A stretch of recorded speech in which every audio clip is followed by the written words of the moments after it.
مساء الخير أعزائي المشاهدين، مرحبا بكم في حلقة جديدة من المركز الكردي للدراسات. نخوض في عدة محاور في هذه الحلقة مع ضيوفنا الدائمين. وفد لجنة التضامن الوطني والأخوة والديمقراطية، مكون من ثلاثة أشخاص، زار سجن جزيرة إمرالي والتقى بالزعيم الكردي عبد الله أوجلان. ما تم بحثه وتصريحات أوجلان بخصوص عملية السلام، وأيضا بخصوص الوضع في سوريا، نخوضها مع ضيوفنا. كذلك كانت هناك مظاهرات للمكون العلوي في الساحل السوري، مظاهرات حاشدة بعد الهجوم الذي حصل في عدة أحياء علوية في مدينة حمص، وأيضا نخوض في الهجوم الإسرائيلي على قرية بيت جن في جنوب سوريا، وما حصل من ربما حادثة ستؤثر على الأيام القادمة في سوريا، من يعني مقتل 13 شخص، وأيضا إصابة 6 جنود إسرائيليين. ضيوفنا الدائمين سركيس قصارجيان، شورش درويش، وحسين جمو. تحياتي يا زملاء. سلامات، مساء الخير دكتور طارق. تحياتي عزيزي سركيس، نبدأ من عندك. يعني أنت كيف تابعت زيارة وفد لجنة التضامن الوطني والأخوة والديمقراطية للسيد عبد الله وجلان في سجن جزيرة إمرالي؟ طبعا الزيارة كانت مهمة جدا، والأهم مثل ما كنا عم نحكي بالبرامج السابقة وحتى بمقالاتنا ودراساتنا بالمركز، أنه الإصرار كان على ضرورة الذهاب إلى إمرالي من قبل وفد برلماني، آه، يعني إلى جانب الأهمية اللي راح تنتج من هذا اللقاء بما يخص الطروحات ومناقشة الأفكار وإلى آخره. كتبت أنا بمقالتي قبل يومين أنه آه، في رمزية لهذا اللقاء، اللي تتجلى هالرمزية بتدوين ما تم مناقشته خلال هذا اللقاء في السجلات والوثائق الرسمية للدولة التركية والبرلمان التركي. وبالتالي هو أنا بتقديري خطوة مهمة جدا. يعني إذا بدنا نعدد أهم النقاط لناحية أهمية هذا اللقاء، منقول أولا جوهر اللقاء بحد ذاته، ومثل ما تم تسريبه. ما بعرف، ممكن بعدين نحكي شوي عن موضوع التسريبات كمان، لأنه صار في حرب تسريبات مثل ما بتعرف. الجوهر مهم، توثيق هذا الجوهر أو هذه الأحاديث والحوارات في السجلات الرسمية أيضا نقطة مهمة. والنقطة الثالثة هو اتخاذ الدولة التركية بأحزابها المتعددة، عدا حزب الشعب الجمهوري اللي للأسف ما شارك واللي لازم يشارك أكيد، يعني آه، اتخاذ هذه الأحزاب والدولة التركية من عبد الله أوجلان مخاطبا رئيسيا لحل المسألة أو القضية الكردية في تركيا. فبالنسبة بس نغوص بالتفاصيل، أكيد في كتير أمور، في كتير أشياء أيضا مهمة ومؤثرة بتغير بالوضع بالمنطقة، ولكن آه، شكلا على الأقل باعتقادي هالنقاط الثلاثة مهمين جدا، وراح يكون في لهم ارتدادات بالمستقبل القريب، خاصة مع وجود ممثل حزب الحركة القومية وحزب العدالة والتنمية ضمن هذا الوفد. يعني على السريع زميل سركيس، أنت تحدثت عن تسريبات، بس تعطينا فكرة عنها ورأيك فيها أولا. ثانيا، إذا في تغيير راح يطرأ على موقف حزب الشعب الجمهوري برأيك؟ بالنسبة للتسريبات بعد اللقاء، طبعا اللقاء كان واضح أنه حزب ديم ما كان بده يسرب المضمون، لأنه في مسار و- والتجربة التجارب السابقة بتشير أنه أي تسريب في غير مكانه وتوقيته يضر بهذا المسار. وبالتالي كان القرار هذا وفق ما المعلومات اللي حصلت عليها من داخل الحزب. فكان القرار انه لا، ما بدنا نسرب، خلينا نخطي خطوة تانية ويكون في خطوات عملية، وبعدها نحكي انه هي الخطوات تم اتخاذها نتيجة هذا اللقاء. ولكن اللي صار انه أحد مؤسسي حزب العدالة والتنمية وأحد المقربين جدا من الحزب، يعني الوزير السابق شامل تيار، كتب بوست على منصة إكس، وقال فيه انه يعني ضمن ما قاله بما يخص هذا اللقاء، انه عبد الله أوجلان قال انه لا، انا رح حل موضوع المعضلة السورية بما يخص اندماج قسد مع دمشق، وانه هو مع تسليم قسد للسلاح وغير هيك، يعني امور السرديه اخرى. التركيه المعروفه. نعم، بعد كم، يعني بعد تقريبا، بتوقع انا بعد نص ساعة فتت على المنشور ما لقيته صراحة. يبدو انه احدهم اتصل فيه وطلب منه يسحب، ولكن خلص، يعني انت بتعرف المنشور انتشر. يعني اليوم ما فيك انت اذا نزلت منشور وسحبته عمليا يعني ما فيك تنسي العالم.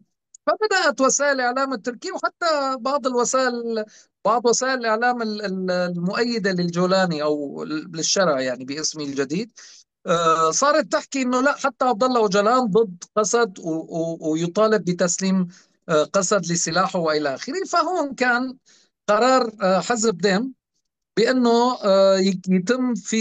يتم حديث عن جزء من فحوى الحوار الذي دار. وطبعا جولستان اللي هي المتحدثة الرسمية باسم الكتلة البرلمانية لحزب ديم، واللي كانت موجودة ضمن الوفد، بالأمس عملت مقابلة مع ميزوبوتاميا.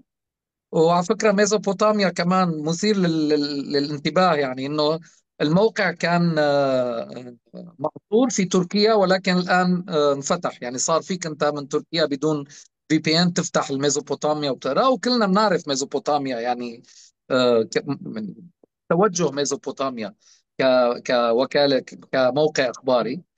فجولستان عملت لقاء مع ميزوبوتاميا. على فكرة اليوم أيضا كان عندها لقاء مع وسيلة إعلامية أخرى، وتحدثت فيه وقالت انه لا، يعني عبد الله أوجلان قال انه اكيد لازم يكون في اندماج لا قسد، ولكن حذر انه لازم يكون في مسار ديمقراطي في سوريا، والا سوريا بتروح باتجاه الدكتاتورية، والدكتاتوريات بطبيعة الحال بتؤدي الى نزاعات مسلحة، وبنرجع بنفوت بهي الدوامة. يعني آه، اللي قاله شميل تيار من حزب العدالة والتنمية، ما قال انه عبد الله أوجلان اشترط المسار الديمقراطي مقابل تسليم السلاح. وهذا المنطق. يعني هلا اليوم اذا بسوريا مقابل الاندماج في وزارتي تماما، الدفاع والداخليه. يعني اذا هلا لما بيكون في مسار ديمقراطي اكيد راح يكون في اندماج وروح. بس جوليستان قالت انه لا، عبد الله أوجلان اصر انه لازم تضل هي القوات موجوده لتحمي مناطقها، لانه اليوم بسوريا في وضع غير طبيعي. هلا بالنسبه لحزب الشعب الجمهوري دكتور، موقف الحزب انا بتقديري برايي هو موقف نابع من حسابات السياسه الداخليه 100%. لانه انت في عندك آه، ورقة جدا مهمة بالنسبة لحزب الشعب الجمهوري، كانت هي ورقة الأكراد وحزب ديم وورقة اليسار بشكل عام. يعني فاليوم لما بيكون في خلينا نقول خطوات عملية من قبل، والدعوة اجت من قبل حزب الحركة القومية شريك أردوغان في السلطة في الحكم، فبالتالي بطبيعة الحال المزاج الكردي الداعم لحزب ديم راح يروح باتجاه اللي خطى الخطوة الأولى. فحزب الشعب الجمهوري معتبرين أنه هن عمليا عم يخسروا إذا المسار تم، راح يخسروا هي القاعدة الجماهيرية. فعم بيلعبوا على ورقة القوميين المتطرفين اللي رافضين المسار، انه لا، معناها نحن بنروح باتجاه اخر وبناخذ مواقف مناهضة لسير هذا المسار. وليس ما حدا بيسترجي يقول انه انا ضد السلام، بس بيحكي انه لا، ليش بدنا نحكي مع عبد الله وجلان وما عم نحكي مع صلاح الدين دميرتاش مثلا. حتى كان في، يعني انا اجاني خبر من قبل 10 ايام من داخل حزب الشعب الجمهوري انه بالاجتماع ما قبل الاخير طرح رئيس الحزب تكتيك خلينا نقول، وقال انه اذا راح الوفد لعند عبد الله أوجلان، رح نروح نزور صلاح الدين دميرتاش.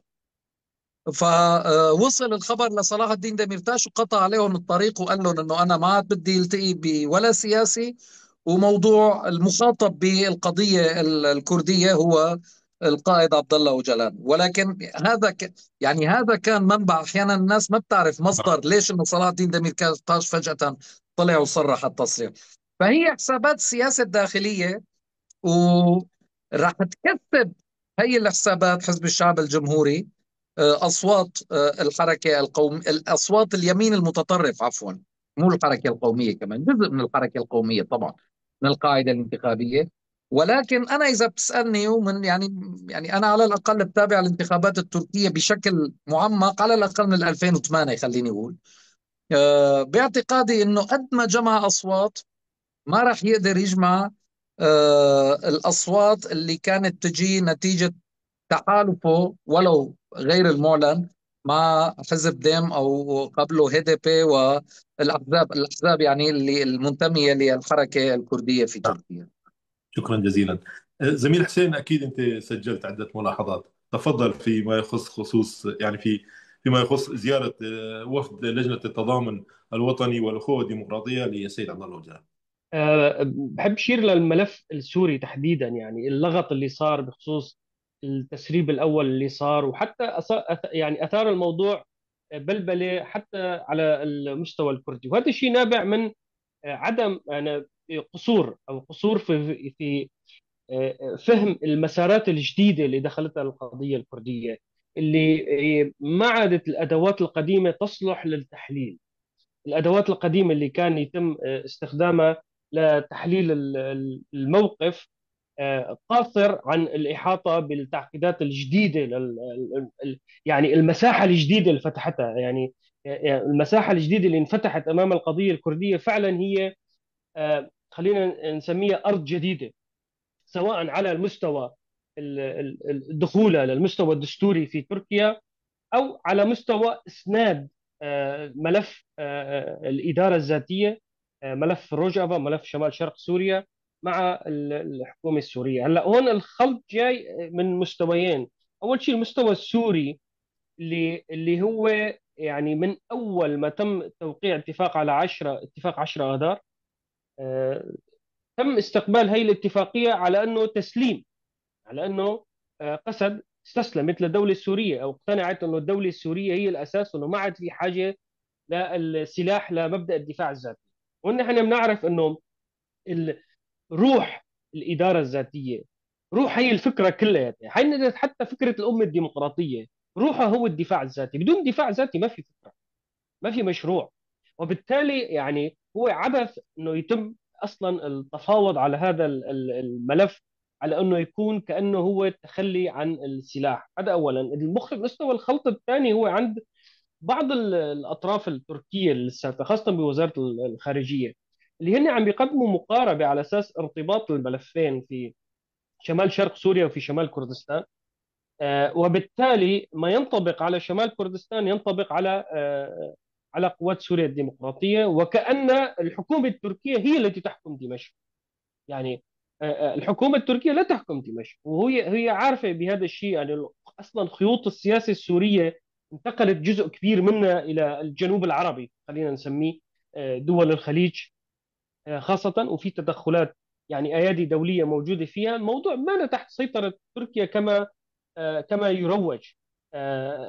فبالتالي الرؤية التركية أساسا لحل ملف أسد يضر تركيا نفسها مستقبلا، وفق رؤية السلام اللي موجودة، اللي يفترض أنه تتجه إلى بناء تحالف اجتماعي شعبي كردي تركي يتم يعني موضعته دستوريا أو تشريعه دستوريا. هذا الملف المقاربة التركية في سوريا يضر بهذا التحالف من الأساس. هذا بالنسبة ل هدول الملفين. كان في عندي تعليق اللي حكاه هوال سركيس بالنسبة لحزب الشعب الجمهوري وموقفه. أنا برأيي الشعب الجمهوري إذا في موقفه الحالي أو التموضع الحالي في حال استمر عليه، هو ما مضمون أنه يستمر بهذا الموقف اللي هو فيه حاليا، موقف كأنه رافض لمسار الحل الحالي بشكل ما. فهو يعني بيرجع تقريبا لسياسات دينيس بايكال نفسها، الفترة اللي كانت فيها دينيس بايكال هو رئيس الحزب، العقد الأول من القرن. واللي كان هو وحزب الحركة القومية بيمثلوا التيار القومي الأشد تطرفا داخل تركيا. ونحن بنعرف أصواتهم وقتها اثنيناتهم يعني ما تجاوزت أصوات حزب الشعب الجمهوري بهي الفترة، بالفترة اللي كانت فيها قومية جدا، والفترة اللي كان يعني عبد الله أوجلان يصفها بالفاشية. فترة حقبة دينيس بايكال كان يجمع ما يتجاوز 18% من عدد الأصوات، وبالتالي أعتقد أنه رهانه على كسب أصوات القوميين هو راح يكون رهان خاسر، وراح يخسروا هي المساحات السياسية الجديدة اللي انفتحت أمام الحياة السياسية التركية. هي ما بس أمام الأكراد، هي أمام الحياة، أمام الأحزاب التركية كلياتها.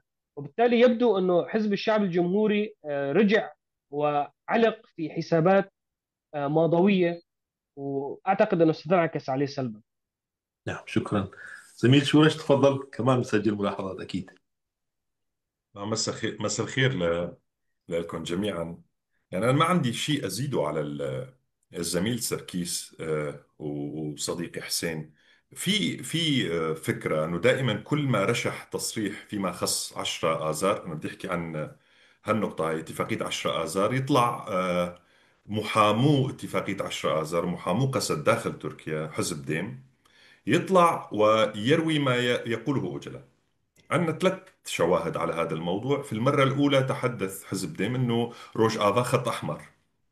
قبل منا حكوا أنه أوجلان قال روج آفا خط أحمر. قبل منا لا يمكن لقوات سوريا الديمقراطية أن تلقي سلاحها. كان هذا تمييز بين المسارين، بين مسار حزب العمال وبين قسد.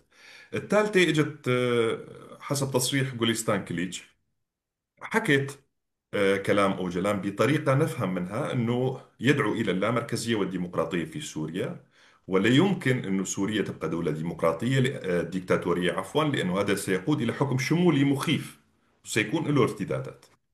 هلا أنا بس بدي أحكي بمسار آخر دكتور طارق.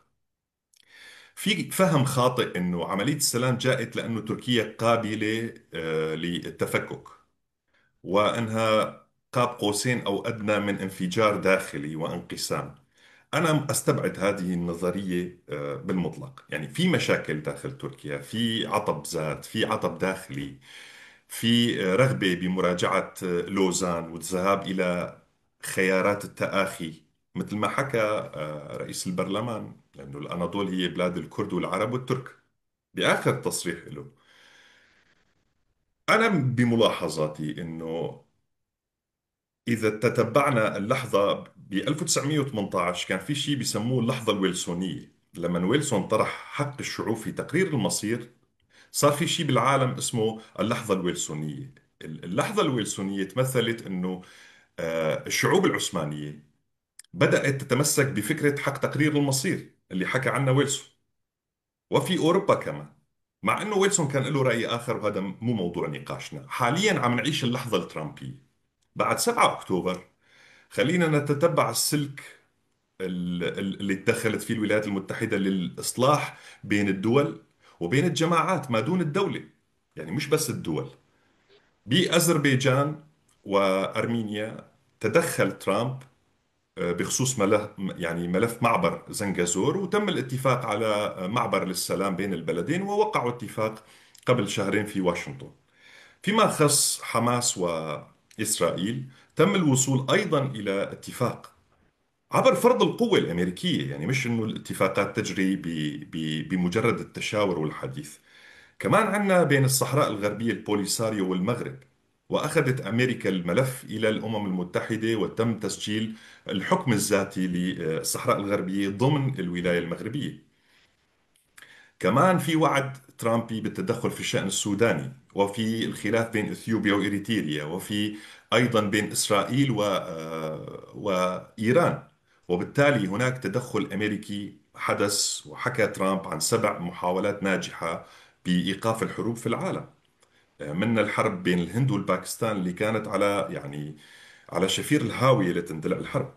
معلش، داخل هذا الجو أنا أعتقد أنه آخر ملف، لكن حافظ على برستيج تركيا، انه من اجل ان يعني يحل جميع المشكلات اوكل المساله لتركيا وقال حلوا المشكله الكرديه افضل ما تتدخل الولايات المتحده.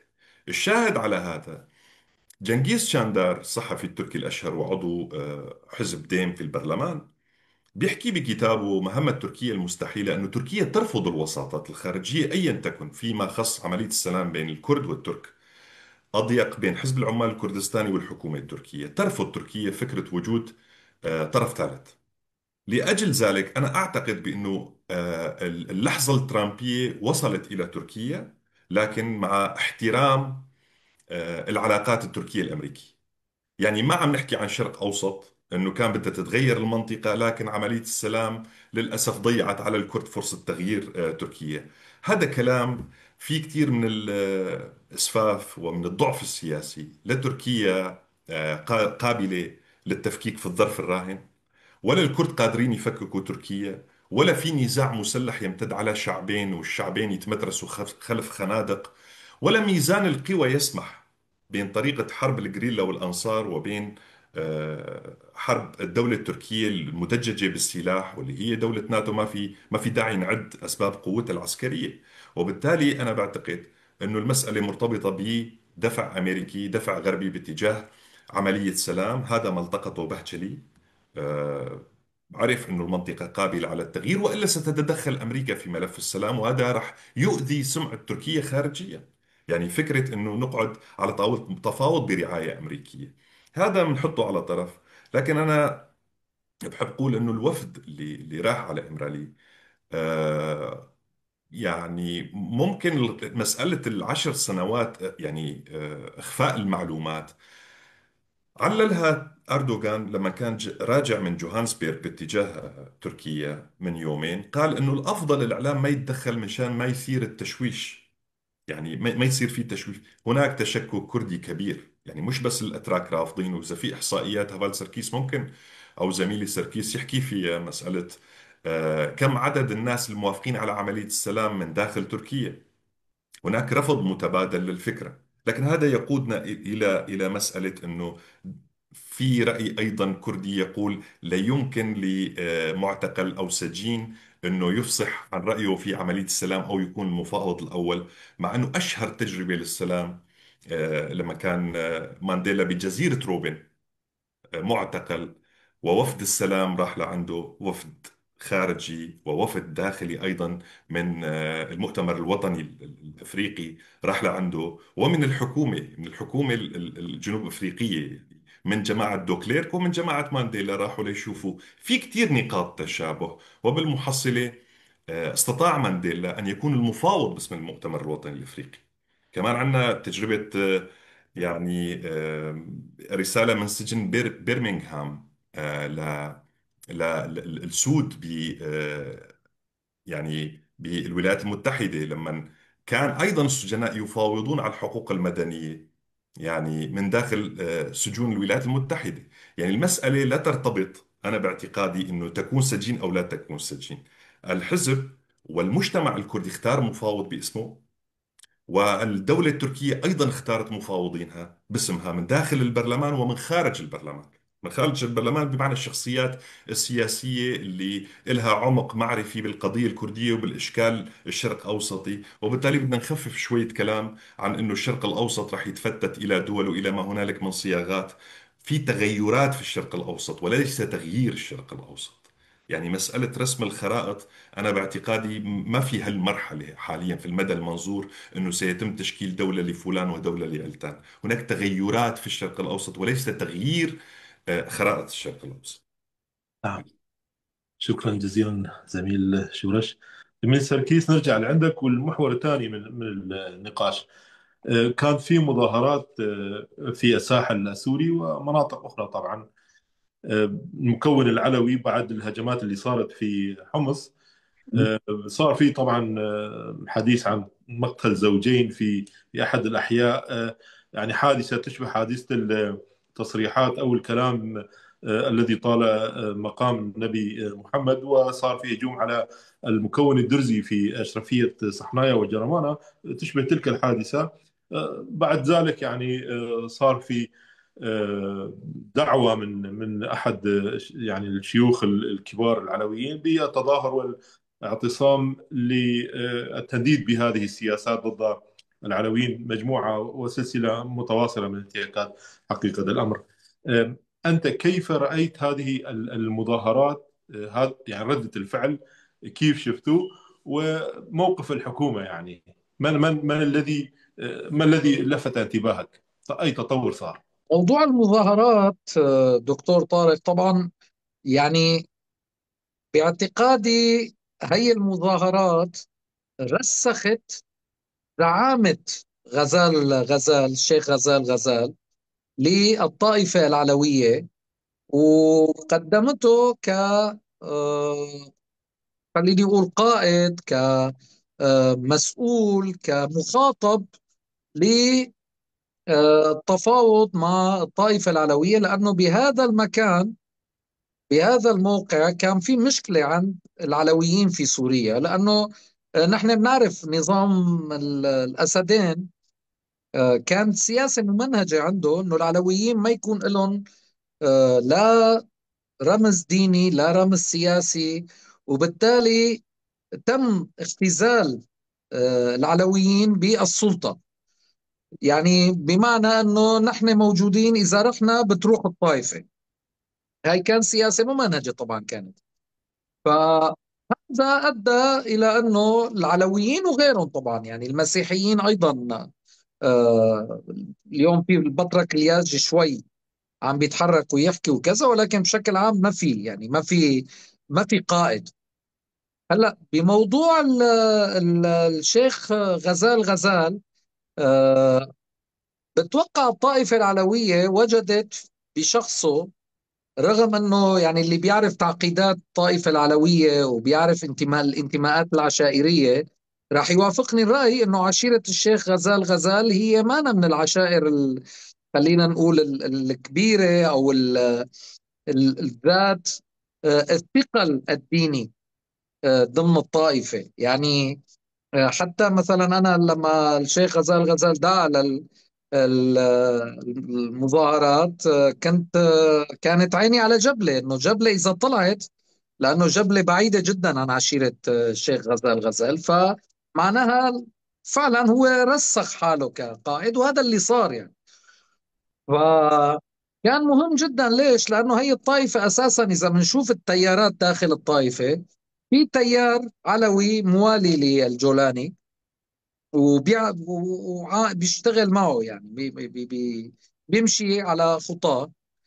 في تيار آخر هو في روسيا موجود، وبالتالي هو ساند ظهره للروسي، اللي يعني بتثبت كل المعطيات اليوم، اللي سلم السلطة للجولاني، أو على الأقل هو اللي حيد بشار الأسد وجيشه عن هاي المعركة. وفي تيار ثالث بيعتبر حاله مستقل، ولأنه مستقل بطبيعة الحال هو أولا خارج البلاد، وما عنده دعم، ما عنده ثقل، يعني ولو كان عنده ثقل تمثيلي في الداخل، ولكن ما عنده قوة. فبتوقع الشيخ غزال اجى قدم حاله كرجل دين موجود في سوريا، موجود على الأرض، ما عم بيحكي من روسيا أو من دولة ثانية، وبالتالي وبنفس الوقت عم بيحكي بلسان حال العلويين في سوريا. فكان في استجابة كبيرة صراحة يعني. هلأ اللي صار، المظاهرات اللي دعا لها الرئيس الشرع، طبعا يعني مفهوم الفكرة أنه أولا هو دعا يعني بمناسبة التحرير أو بدء معركة التحرير وإلى آخره، ولكن في اليوم الثاني يعني يوم الجمعة، لأنه في يعني هذا يعني هؤلاء المتظاهرين عندهم هذا الاعتياد أو هذه العادة، أنه بعد صلاة الجمعة للخروج للمظاهرة، وبالتالي كان تحشيد المتظاهرين أسهل. يعني لو دعا يوم الخميس يمكن كان ينحرج بأعداد المشاركين. اللي شفنا أنه المدن الكبيرة دمشق وحلب، يعني برجوازية السنة في سوريا ما شاركت بهذه المظاهرات بالعدد المطلوب يعني. آه، من ناحية ثانية المظاهرات تم الدعوة لها أيضا تحت عنوان، يعني بمناسبة التحرير، ولكن تحت عنوان اللحمة الوطنية. هو ولكن هو اللي قبل ذلك زميل السركيس تحدث عن الفيدراليه وعن اللامركزيه وعن الاداره المحليه. انا التصريح ما فهمت منه شيء صراحه، لانه جمع 3 مصطلحات وما بعرف اي واحد بده والله دكتور، يعني أنا راح أقول لك شغلة صراحة. أنا من وقت ما حكى عن أنه إذا صار في فيدرالية بسوريا تكساس تنفصل وكذا، أنا صراحة بهالأمور ما عاد سمعت له. يعني ما يعني ما بتوقع إنه راح في فايدة، في تستفيد شيء من لما بيناقش موضوع الفيدرالية، لأنه يعني المنطلق النقاش غلط، عرفت؟ فما يعني ما حاولت أفهم إنه اللامركزية والإدارة المحلية وكذا، فما فتت بكل القصص. بس أنا اللي لفتني صراحة موضوع إنه مظاهرات اللحمة الوطنية أو مسيرات اللحمة الوطنية، بس المشاركين فيه كمان هن نفسهم، يعني جماعة الجولاني، واللي بيرفضوا الفيدرالية وبيرفضوا التقسيم وبيرفضوا ما بعرف، يعني كمان هن يعني الفكرة اللي عم حاول وصلها انه ما نحن بنعرف انه هدول معك وهدول ضد التقسيم. ما انت عم تدعو للحمة وطنية معناها لازم يكون شاملة. يعني اليوم، هلا اليوم اذا انت تجي مثلا في عندك كتلة، خلينا نقول في تركيا في كتلة لحزب ديم مثلا، لما بتنزل هالكتلة دعما وتأييدا لمثلا مسار السلام، اوكي، يعني بنقول انه هي الكتلة هي استعراض، نوع من استعراض القوة، انه انا عندي كل العالم هدول بيأيدوني. بس لما انت تدعي لمسيرات من اجل اللحمة الوطنية، فانت هون اذا المشاركين كانوا فقط كتلتك، فمعناها انت خسرت عمليا، يعني انت ما استفدت شيء. لأنه أنت يفترض أنك تطلع درجة من كتلتك المؤيدة وتروح تخاطب الكل، ما هيك؟ يعني أنت رئيس اليوم الشرع يمثل رئيس الجمهورية، رئيس انتقالي لسوريا، وبالتالي هو يجب أن يكون خطابه عام، ويجب أن يكون هناك تأييد ودعم لهذا الخطاب من كافة شرائح المجتمع. هلا أنا ما عم أقول إنه الكل لازم يوافق، أكيد راح يكون، يعني أكيد راح يكون في جهات غير موافقة، ولكن على الأقل لازم يكون في اختراق لهي الجهات. يعني كان يفترض نشوف عدا رجال الدين اللي يعني، يا حرام اليوم عم شوف في فيديو لأحدهم انحط بموقف كثير مخجل كمان هيك، كان عم بيهتف فجأة وقف لأنه الشعار تغير. فيعني عدا رجال الدين اللي هن بيطلعوا لأنه بيمثلوا مطرانيات وطوائف وكذا، وبالتالي بيخافوا من الغياب، يعني بدهم يعطوا هي الصورة. بس على الأرض ما كان في مشاركة، المشاركة كانت من لون واحد، وبالتالي من لون واحد داخل التيار السني أيضا، يعني مش إنه السنة طلعوا. فبتقديري إنه هي المظاهرات ما حققت الغاية. يعني على مستوى عرض القوة، ايه باللاذقية بحمص كان في، وما نحن معروف انه هي المدن اصلا عم يعني عم تشهد مشاكل كثير كبيرة في استقطاب باعلى الدرجات، يعني في استقطاب خطير جدا بهالمدن. صحيح. دمشق وحلب مثل ما قلت ما شاركت، وش مشاركتها مهمة لانه هدول بيمثلوا البرجوازية السنية. والاهم من هيك انه باماكن اخرى ما شفنا في تأييد للحمة الوطنية حسب دعوة الجولاني. ليش ما في تأييد بسرعة؟ بس لأقول لأنه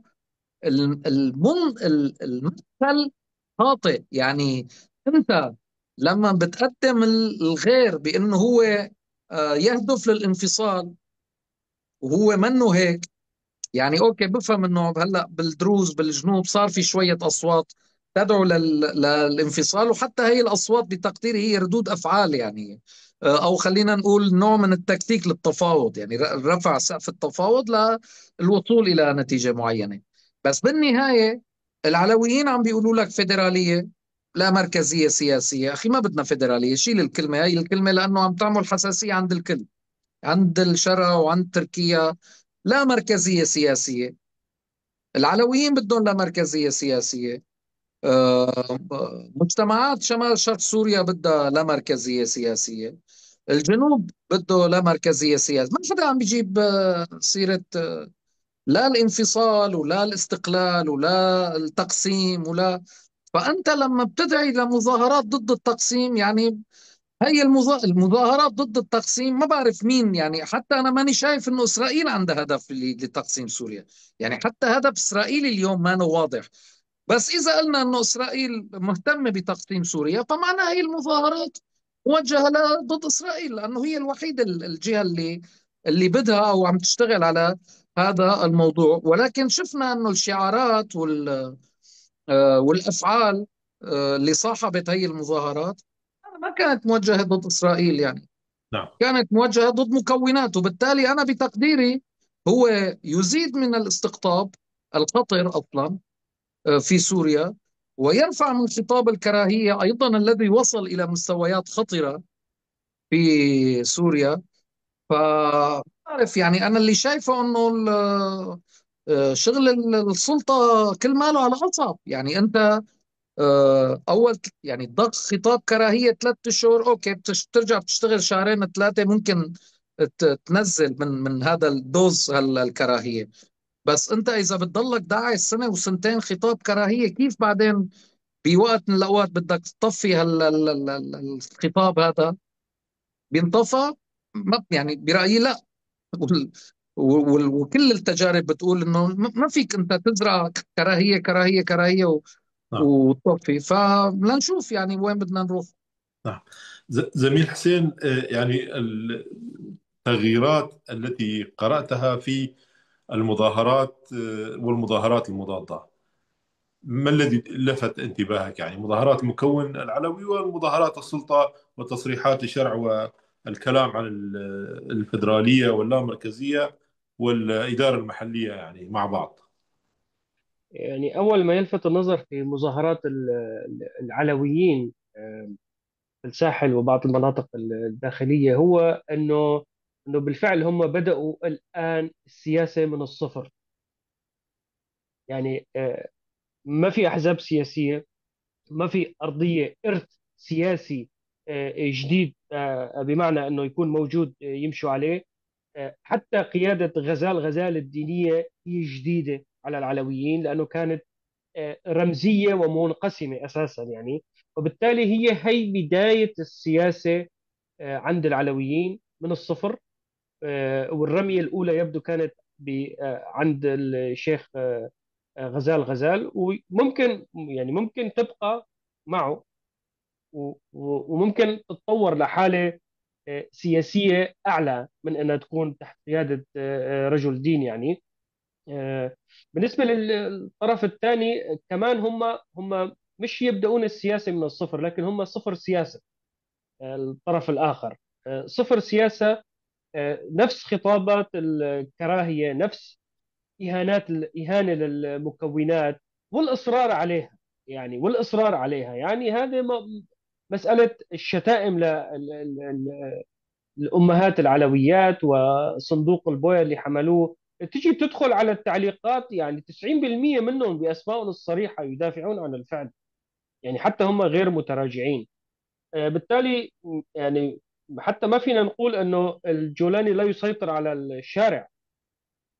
آه، يعني هو المسألة هي أعقد من هيك. يعني ما فيه يجي هو يعمل حاله حاليا مثل ما بيحب يصور حاله بالنسبة للغربيين، يعني إنه هو الضمانة لضبط ضبط هذه الفوضى. هو فعلا يعني فعليا هو لا يمكن أن نضبط الفوضى لأنه هو اللي خلقها، يعني هو جزء منها أساسا. فبالتالي هذه الحالة الخطابات اللي كانت موجودة في المظاهرات المضادة يعني بتكشف انه لاي مدى ممكن هي السلطه يكون في عندها فعلا خطاب جامع للسوريين؟ هل فيها أمل ولا ما فيها أمل؟ يعني أنا شايف وفق المعطيات، وفق استقراء للواقع، للبيانات، للتصريحات، أنه يا بنكون أمام خطاب يا إما وحدة سوريا أو وحدة المنهج الجهادي القومجي الكراهية الموجود، يا وحدة الكراهية يا إما وحدة سوريا. الاثنين لا يمكن أنهم يندمجوا مع بعض، والسلطة لحد الآن شايلة خطاب الكراهية، رغم أنه هي بتحاول، يعني بتحاول تبعد نفسها أنه أو تقدم على أنه هدول ناس اللي طلعوا لا يمثلون إلا أنفسهم ولا كذا. يعني هذا الشخص المسكين اللي شال صندوق البوية على سبيل المثال، هذا الشخص المسكين هو، يعني أنا طلعت فيه، يعني حسيته هذا الشخص كان يخجل يحكي بهاي الموضوعات قبل كم سنة. بجوز هو يأنف من هذا المهنة، حقه يأنف منها يعني. أما أنه يعير فيه الشعب، لا أعتقد أنه كان يقوم فيها، لبين ما شاف رموز من المعارضة أنه استخدموا هاي التوصيفات على صفحاتهم وعلى تلفزيوناتهم وعلى منابرهم الإعلامية بدون خجل وبكل وقاحة. يعني لحتى عمموها بين الناس، فبعض السذج والناس البسطاء اعتقدوا انه موضوع عادي. يعني طالما انه رموزنا عم يحكوا بهاي الموضوعات، بويا وبابويا، ونرجعكم على الكهوف والعلويين ينالوا من شرفهم وعراضهم والمقص بالنسبة للأخوة الدروز. وكلهم، يعني هذه كلها هم جايبينها من رموز ومنصات، يعني منصات تقود هي التظاهرات، هي طلعت منها. فهذا المسكين اللي شال البويه هو جابها تلقفها من كبار هي السلطه. يعني لا يخلو، سواء في، يعني اللي بيعمل حاله محترم قدام الشاشه، احنا حاكين مع كذا، يعني بمعنى مطلعين على بعض النقاشات اللي هن بيخوضوها، عن لا يقلون سفاهه وبذاءه عن هذا الشخص اللي طلع مثلا وشايل صندوق البويه. يعني بالعكس، هذا شخص فينا نقول انه بسيط، لكن هم بشكل ممنهج يقودون هذا التيار.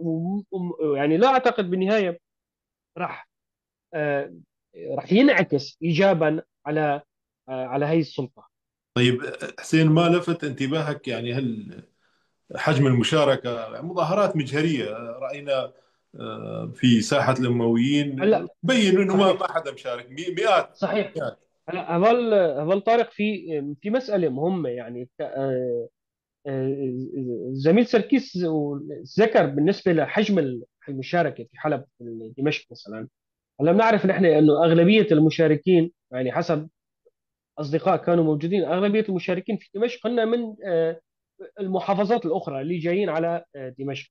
هلا في مساله مهمه كثير هون، اللي هو احيانا السلطات، الحكومات التركيه المتعاقبه كانت تستخدمها بنجاح، لكن لا اعتقد هي السلطه تقدر تستخدمها بنجاح. المساله الخدميه، المساله الاقتصاديه في حاله انسداد خطيره جدا، خاصه في حلب ودمشق. مساله المصانع المهدده بالاغلاق، التكاليف الانتاج العاليه جدا للسلع السوريه، بالمقابل عم تدخل سلع رخيصه من دول مجاوره، من الاردن او من تركيا، آه، او حتى بضائع بدات من لبنان. يعني حتى بضائع لبنانيه توصل باسعار ارخص وجوده اعلى، لانه ما في عليها جمارك، يفترض انه هي مضبوطه. فهي هي البضائع عم تدخل، لانه في متنفذين في السلطه مستفيدين منها، لابد منها. يعني هذه الشغله، يعني ما عم تدخل مشان خير الصناعه السوريه، هي عم تضر، يعني عم تضر الصناعه السوريه، بالتالي معيشه السوريين نفسها.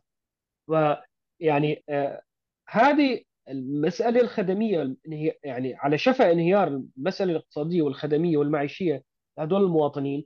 آه، كانت يعني في عاده عند الحكومات انه الهروب بازمه قوميه، خلق ازمه وجود، كانه الدوله في ازمه وجوديه مشان حشد هدول الناس وخليهم ينسوا المساله الاهم اللي هي المعيشيه اللي موجوده عندهم. لكن اعتقد انه في سوريا ما عم تزبط معهم، وما راح تزبط، لانه هن اساسا الشعب هذا تحت ضغط شديد خلال ال 15 سنه الماضيه.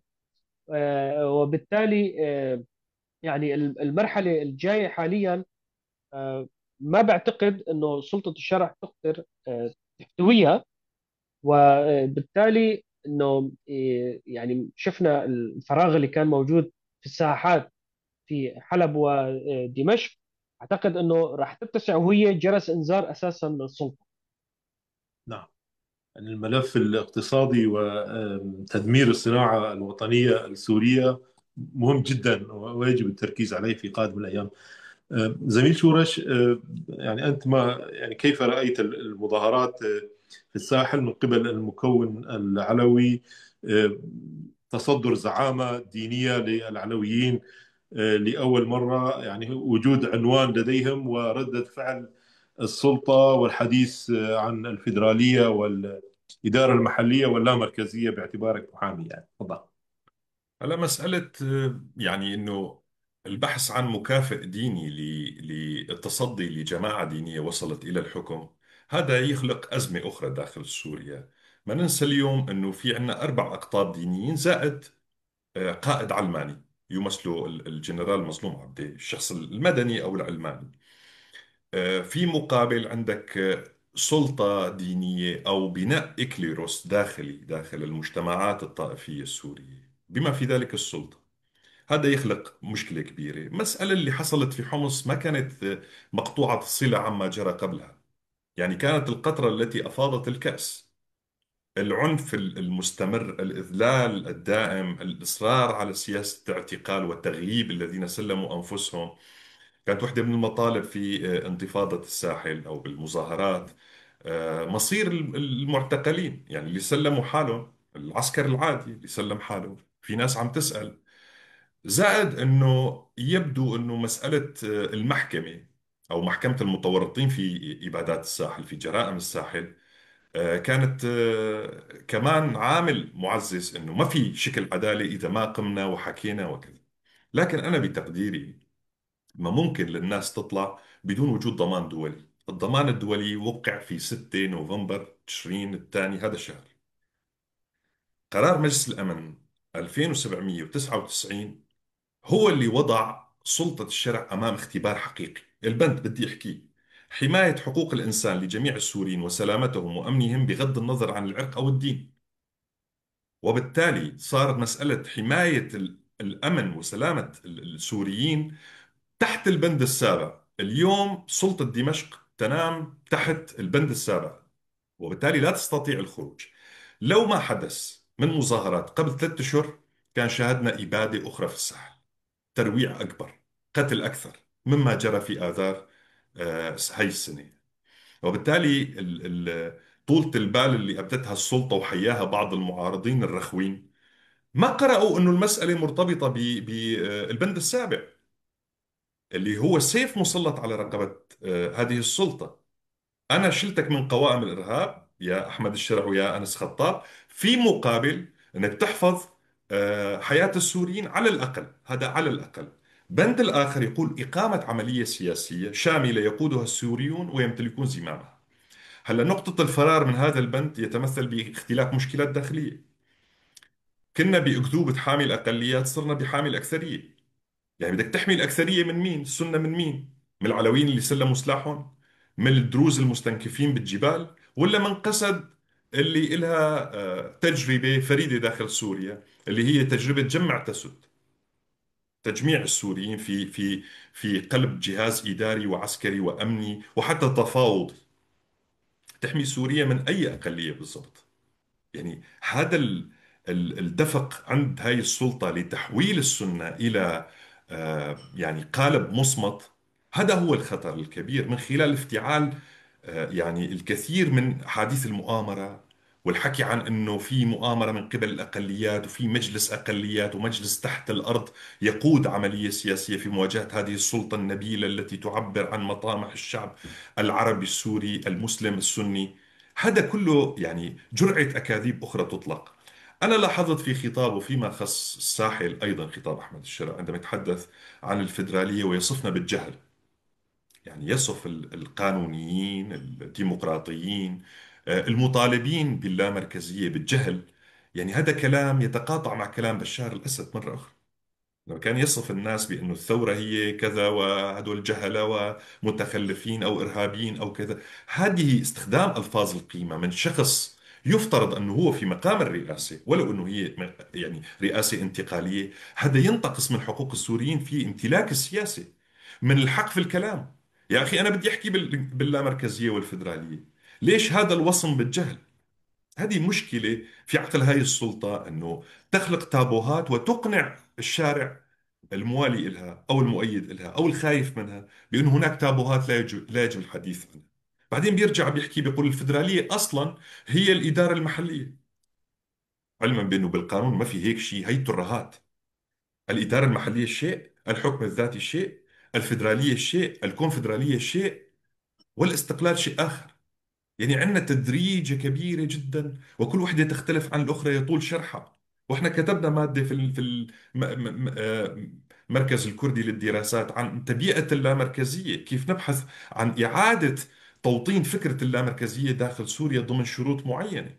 واستلهمنا بعض التجارب وحكينا في هذا الاتجاه. فهذا الكلام، أنا باعتقادي هناك ارتباك من اللامركزية لدى السلطة. هي تعرف أنه قدر سوريا المحتوم هو الذهاب إلى نظام لا مركزي يخفف هذا التغول من السلطة ويعيد توزيع السلطة والثروة على السوريين.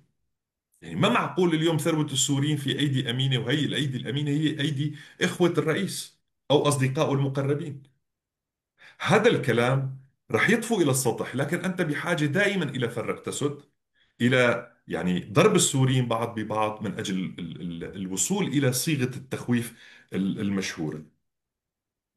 كمان آه، يعني بتقديري أنه الشرط الخارجي هو الذي منع الشرع من الذهاب إلى سياسات الفزعة، وتم تفريغ تلك الطاقة مرة أخرى في مواجهة قسد. فبدي أحكي أنه مسألة صندوق البوية المرفوع على رأس أحد المتظاهرين، واحد من السوريين ما بدنا نحاسبه، هذا تحاسب عليه النخب. حتى درجة التضامن أبداها الكثير من السوريين مشكورين مع الكرد في سوريا. البعض منها أخذ طابع غريب، يعني يقول أنا بويجي مثلا، يعني بمعنى أدافع عن الكرد. لا يا عمي، لا أنت بويجي ولا الكرد بويجي. دافع بطريقة أخرى، سمي انه هذا السلوك مرتبط بالنظام بالسلطة، لأنه هي التي تدفع باتجاه هذا التدهور السياسي. هذا واحد. اثنين، أنا ما بعتبر قصة البويجي، أو إذا بدك تحكي عن الكرد كانوا رؤساء سوريا وباشوات في المنطقة وحكام أقاليم في الدولة العثمانية، أو بينهم كتاب وشعراء، هذا الكلام لا يعنيني. هذه مسائل تاريخية في عهدة التاريخ والراهن السوري. لكن قصة البويجي هي جزء من قتل معنوي. عندما اندلعت الحرب بين الهوتو والتوتسي في رواندا، كان الهوتو يصف التوتسي بأنهم صراصير وقعوا في الحليب. الحليب مقدس عند الهوتو. فعندما توصف ناس تسببت في يعني طبقة اجتماعية معينة من الفقراء التوتسي، عندما تصفهم بهذا الوصف فأنت تدعو إلى قتله، أو بالأحرى تنزع عن القاتل صفة أنه عم يقتل آدمي. في فرق بين أنك تحكي اليوم بسوريا بمجتمع عنده أزمة في فهم الطبقات، في فرق تقول له الكردي يعني مساوي لك في المكانة، وفي فرق أنك تقول أنه بويجي بمعنى أنه أحط طبقية. هذا يعني إذا قتلته يجب أن لا تشعر بالعار والشنآن، يجب أن لا ينبك ضميرك عندما تقتل كردي، عندما تقتل إيزيدي كافر، عندما تقتل مسيحي كافر. يعني إذا هذا الوصم يسبق المجازر، تنكون منتبهين أنه كل تأصيل للفاشية. هذا تأصيل للفاشية. يعني خلينا نتذكر شو صار بألمانيا، يعني مثلا على يد النظام النازي بوصفه لليهود، أو وصف للفاشيين بإيطاليا للطبقات الأدنى في بحيرة روما، يعني البحر المتوسط، الشعوب الأدنى اللي يجب استعمارها، أو اللي صار على يد الإيطاليين بإثيوبيا. كل هذا الشيء صار بداية في الكلام، بالكلام النظري المجرد. فما بالك بمظاهرات، يعني مثل ما حكى صديقي حسين، يعني في نسبة كبيرة تؤيد هذا السلوك، هذا المنزع اللي هو مقدمة لإبادات. ما عم خوف، يعني الناس بالمحصلة ستدافع عن نفسها، ما حتكون إبادة ولا رحلة ولا في ناس مستكينة، يعني الناس حتدافع عن نفسها. لكن هذا قصة البويجي وقصة الأم العلوية أو الدرزي والمقص وإلى ما هنالك، يعني لا يمكن وضعها في ميزان إلا أنه هذه السلطة مختلة عقليا عندما تؤيد هذا السلوك ولا تطلع دافع عن نعم. مكونات هذا البلد.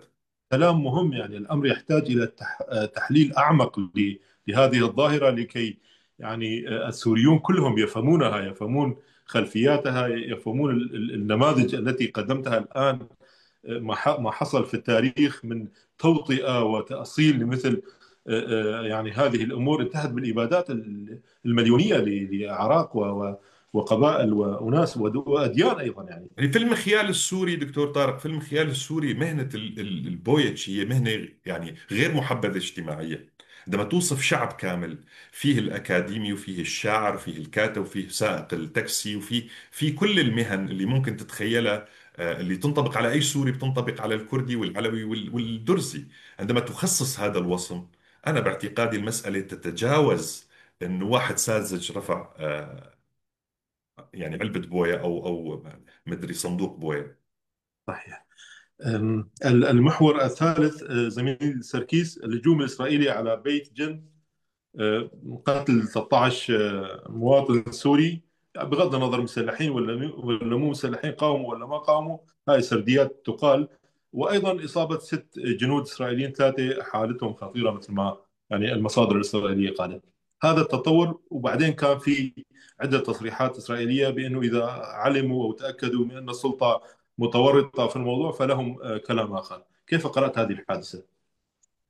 يعني موضوع التدخلات الإسرائيلية دكتور طارق، واضح أنه الهدف المعلن ليس الهدف الأساسي بالنسبة لإسرائيل. يعني حديث عن عناصر من مخابرات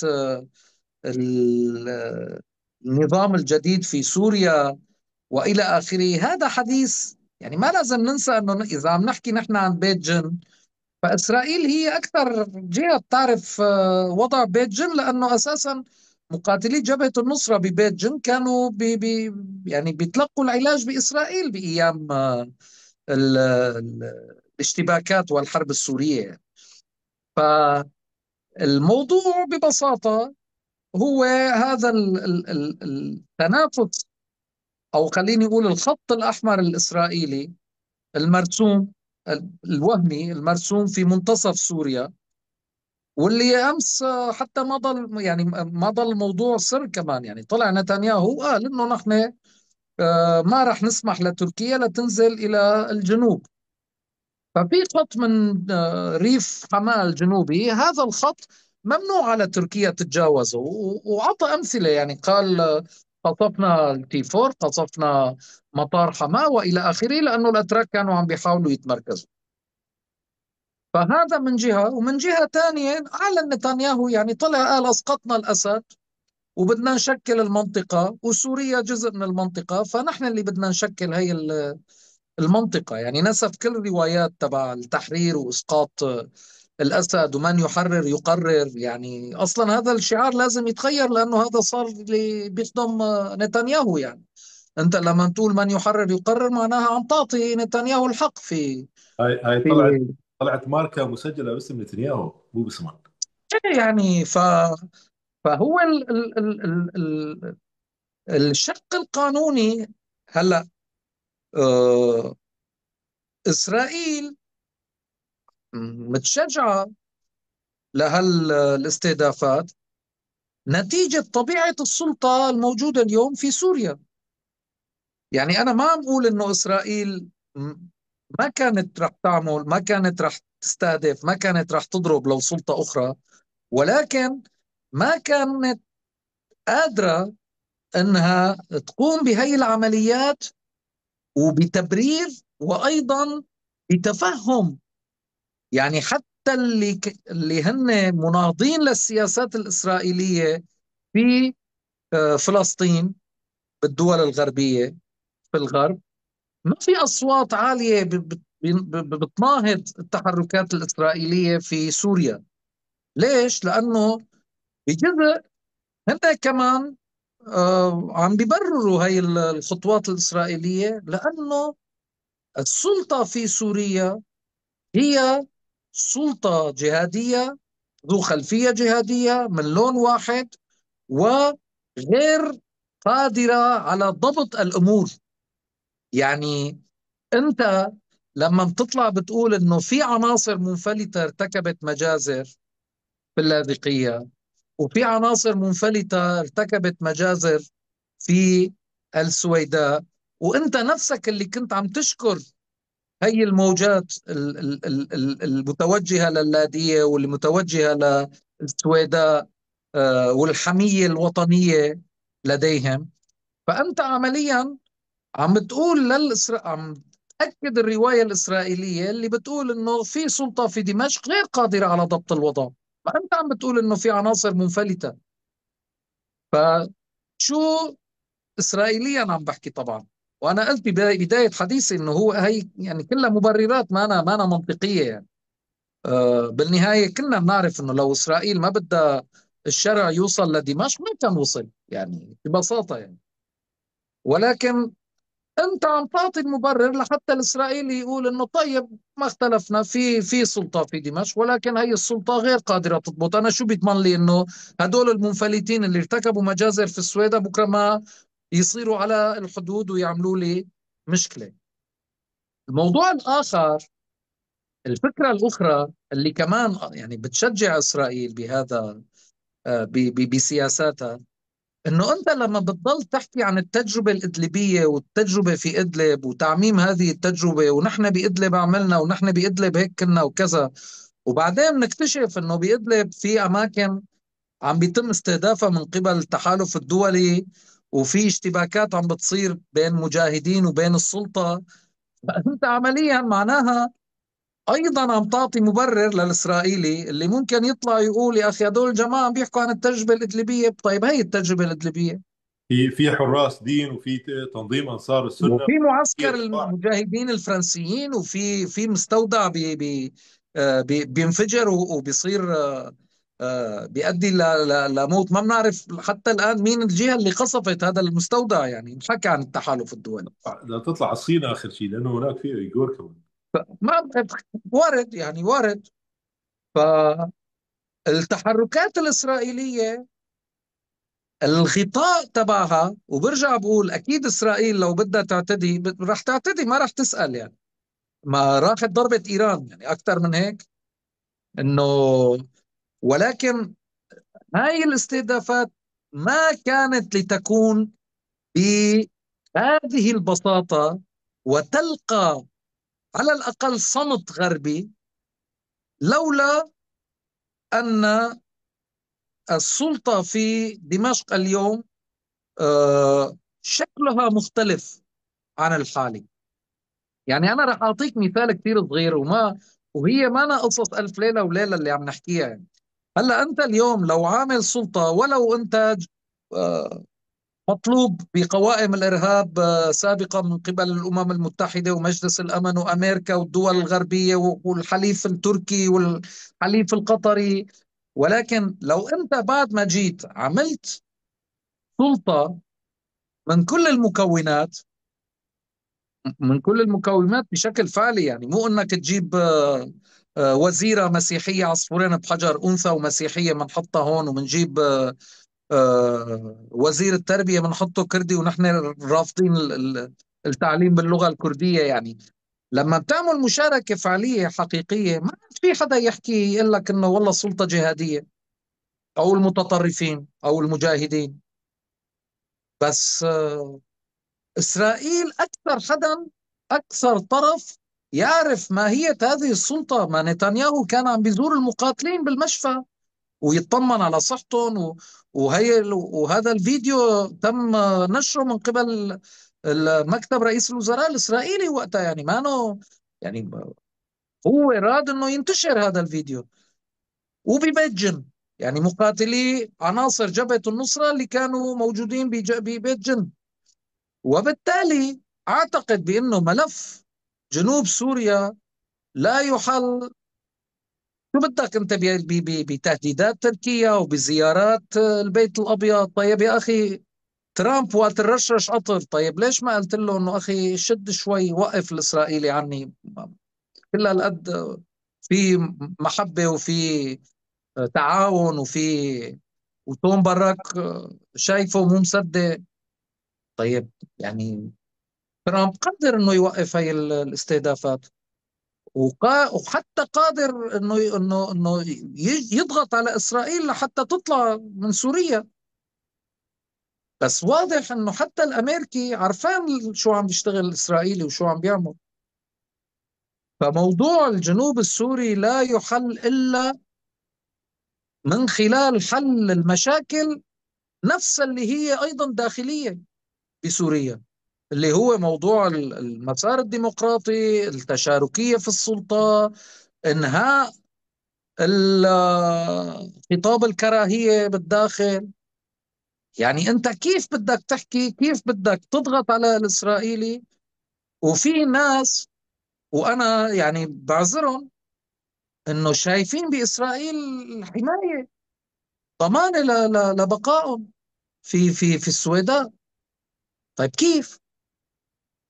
وممكن والمشكلة أنه لسه الخطاب يعني ما زال هو تحريض، تثوير، شحن، ما تأليب، في، لانه دكتور، لانه كل شيء عم بيصير لحد الان السلطه لم تمارس السياسه حتى الان. ما انت يعني انت لما بتروح على قوالب جاهزه. طيب انا راح اقول لك شغله، يعني هلا شهر تلهي العالم بزياره واشنطن، هلا شهر بدك تلهي العالم بانه يوم بدء المعركه، ويوم دخول حلب، ويوم دخول حما، ويوم دخول حمص. بعدين بدك ترجع تلهي الناس انه انشالت العقوبات.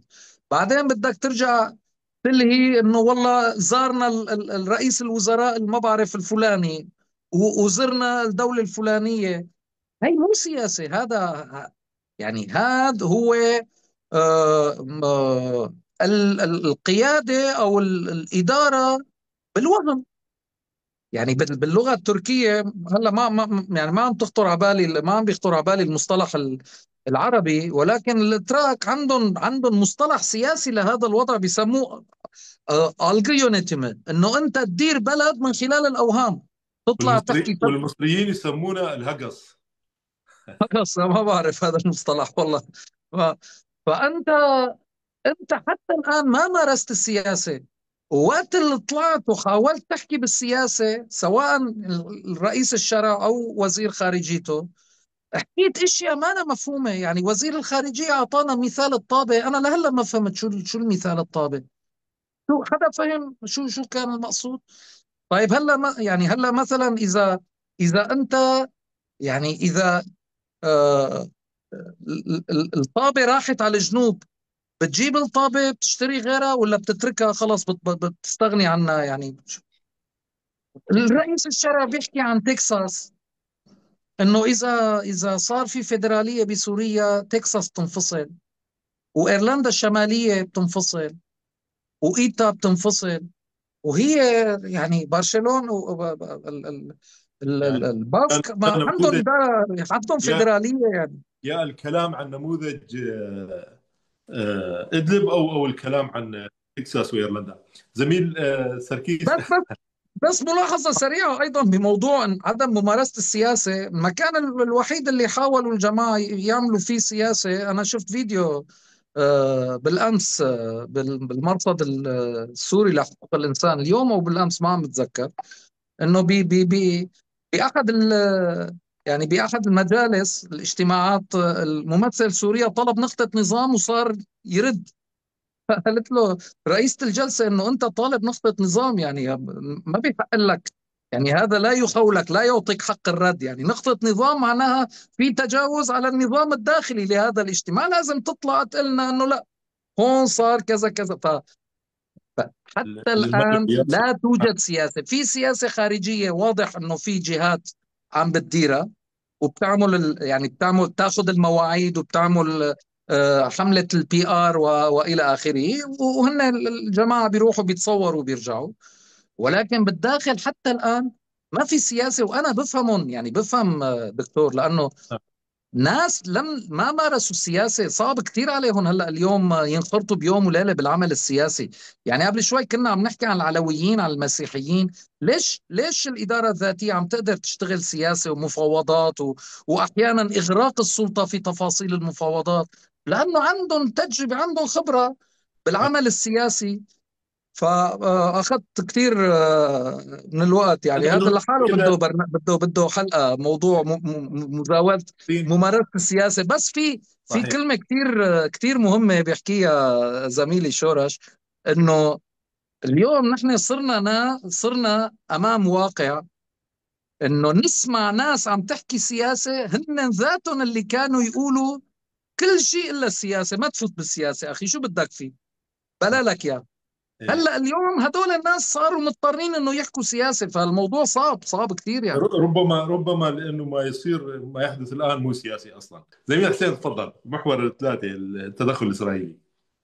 أنا بدي أحكي باختصار فيه على، أنا عم بقرأ من مقالة قبل البرنامج، كان بنيويورك تايمز، عنوانه الإمبراطورية الإسرائيلية في الشرق الأوسط الجديد. يعني الإمبراطورية الإسرائيلية. ففيها يعني فيها استشهاد بعض الكلام لتوم بارك. طبعا هو بيحكي عن التدخل الإسرائيلي الحالي بملاحقة حزب الله قبل ما تصير أحداث بيت جن، هذا الكلام يعني. ففي وحدة من يعني بدي أشير لنقطة اللي هو شفنا حكى شورش حكى ببداية البرنامج عن الملفات والقضايا اللي تدخل فيها ترامب وعلى أساس حلها، بمعنى عم يتجه لحلها. يعني رؤيته بالشرق الأوسط أعتقد نقطة الضعف الشديدة جدا لكل استراتيجية ترامب في الشرق الأوسط أنه رابطها بسوريا. وهذه خطأ راح يدفعوا ثمنه طبعا. يعني الإدارة الأمريكية راح تدفع ثمن هي النقطة، انه رابطها بسوريا وفي تصادم مع الرؤيه الاسرائيليه، يعني تصادم واضح. يعني توم باراك عم يحكي كلام من الخيال. يعني الرجل قاري كتاب كتابين تبع لورنس العرب ويمكن مارك سايكس وجاي، فانه باني عليها. يعني شوف هون شو عم يستشهد المقال بكلام له. عم بيقول رؤيه ترامب الكبرى تقوم على دمج راس المال الخليجي والمهاره التجاريه اللبنانيه والتكنولوجيا الإسرائيلية واليد العاملة العربية لصنع معجزات في الشرق الأوسط. يعني مثلا ترامب نفسه حاكي تبع، هو توم باراك بيجي بيروح وبيجي انه على المهارة التجارية السورية واللبنانية، اي مهارة يعني. خلينا يعني مين هن تجار، وين التجار السوريين اللي في العالم؟ هل بينافسوا التجار الخليجيين؟ هل بينافسوا تجار مصريين؟ هل بينافسوا تجار يونانيين اتراك؟ يعني يعني هذا السم يعني هو بانيها على استشراق، على الكلام المدونات الرومانية القديمة لما كانوا يحكوا عن التجار السوريين كانوا ينقلوا شوية خشب وحبوب ومحبوب عبر السفن، يعني القوارب ينقلوها من مكان لآخر. يعني هو باني عليها استراتيجية أمريكية أنه بده المال الخليجي مع التكنولوجيا الإسرائيلية مع المهارة، يعني على أساس إذا حط شوية مصاري بإيد السوري واللبناني راح تصير مليارات. وبإدارة ترامب، المدير هو ترامب. ايوه والمدير ترامب والفريق تبعه ايريك وكوشنر وستيف فيتكوف، الفريق اللي نحن كتبنا عنه يعني في مقاربه ممتازه من المركز الكردي للدراسات عن هذا الموضوع، فريق ترامب كيف يدير الشرق الاوسط. ف يعني بالتالي التصادم مع الرؤيه الاسرائيليه هاي راح يكلف استراتيجيه ترامب بالنهايه. وبالتالي بالموضوع الخاص بسوريا انا اعتقد انه حاليا بالتحول اللي صار، أنا صدام في بيت جن اعتقد هو نقطه مفصليه في التدخل الاسرائيلي في سوريا، بمعنى الاحتكاك السوري الاسرائيلي اللي هي اعتقد انها بتموضع بالرؤيه الاسرائيليه، بتموضع. ونحن بنعرف نتنياهو الشخص يضع استراتيجيات على نوايا الخصم وليس على فعله، على ماذا ينوي وليس ماذا فعل، يعني قبل ما يفعل. بعتقد اللي صار ببيت جن راح يخلي الإسرائيليين يموضعوا السلطة السورية الحالية مع حزب الله ومع إيران. يعني أعتقد يعني الصمت الإسرائيلي الحالي يعني أو التريث الإسرائيلي عن التعليق نعم. هي كمان لإعادة بناء رؤية من هذا النوع، لأنه أساسا السلطة السورية عم تقترب من إيران. يعني نعم. كيف تقترب؟ هي راحت على هم روسيا في وراحت. طريقهم، هم في طريقهم الى أعتقد. ادراج هذه السلطه نعم. مع ذلك المحور. نعم صحيح. انا اعتقد ايضا هذا الراي. زميل شورش، تفضل الختام من عندك. كمان باختصار، يعني العلاقة بدأت بين جبهة النصرة وإسرائيل سنة 2014، لما سيطرت جبهة النصرة على طريق القنيطرة واحتجزت رهائن من الأونداف. وقتها بعد يعني تركت الرهائن وبدأت علاقة ما مع إسرائيل. آه، بنتيجة سحبت الأندف قواتها، يعني الفلبين وكرواتيا واللي كانوا موجودين هناك سحبوا قواتهم. لكن بال 2015 بتبدأ حيوية العلاقة من خلال المشافي الإسرائيلية وتقديم الخدمات الطبية لجبهة النصرة. طبعا وقتها كمان الدروز في إسرائيل اعترضوا على إيواء مقاتلي جبهة النصرة في المشافي الإسرائيلية، نتيجة قتل جبهة النصرة لدروز في جبل السماق بإدلب. هلا حاليا اللي عم يصير، هناك علاقة، نعم هناك علاقة بين إسرائيل وجبهة النصرة تقليديا، يعني من أو منذ 2015 خلينا نقول. لكن اليوم اللي صار ببيت جن، إسرائيل بتقول المخابرات السورية بحسب الإذاعة الإسرائيلية بتقول المخابرات السورية ضالعة في هذا الموضوع. جيروساليم بوست بتحكي وبتقول إنه هدول هن الجماعة الإسلامية، يتهموا الجماعة الإسلامية بهذه المسألة، والجماعة الإسلامية أحد فروع الإخوان المسلمين. وهذا اجى بعد 3 أيام من القرار التنفيذي اللي بده يوقعه ترامب على اعتبار الإخوان المسلمين جزء من تنظيم إرهابي، أو يعتبرهم كلهم تنظيم إرهابي، وبالتالي تصبح الجماعة الإسلامية إرهابية.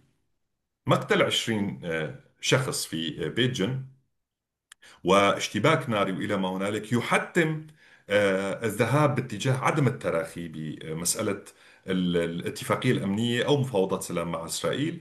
نحن لاحظنا بعد ما عاد الشرع وزميله شيباني عادوا من واشنطن، حملوا معهم شيء من التباطؤ، يعني أخذوا حيز لتبطيء عملية السلام أو عملية التفاهم مع إسرائيل. أحداث بيت جن أنا باعتقادي كسرت هذا التباطؤ والنوم في مية البطيخ مثل ما بيقولوا المصريين، يعني إنك تنام وتسبح على كيفك وما في، ما بدنا نعمل علاقة وبدنا نحكي مثل الشيباني وخطاب بشار الأسد نرجع لاتفاقية فك الاشتباك 1974. لا، اليوم أنت مطالب تذهب باتجاه نزع السلاح في الجنوب السوري كامل، الجنوب السوري، لأنه نحن قبضنا على شخصيات من الجماعة الإسلامية داخل بيت جن، صار في اشتباك، تم إطلاق النار علينا، تم قتل 20 سوري، وبالتالي يجب الذهاب إلى تبييض الجنوب السوري وصولا إلى مشارف دمشق من السلاح.